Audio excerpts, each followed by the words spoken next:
What's it like being a reseller, they ask. Well, you lose a lot of packages during hurricane season, and it's not cool.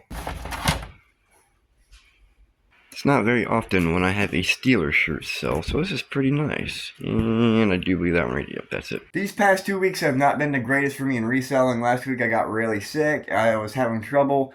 Then the hurricane came through. Now I have like 6 or 7 packages just floating around in the airwave trying to track them, and they're just wherever they are.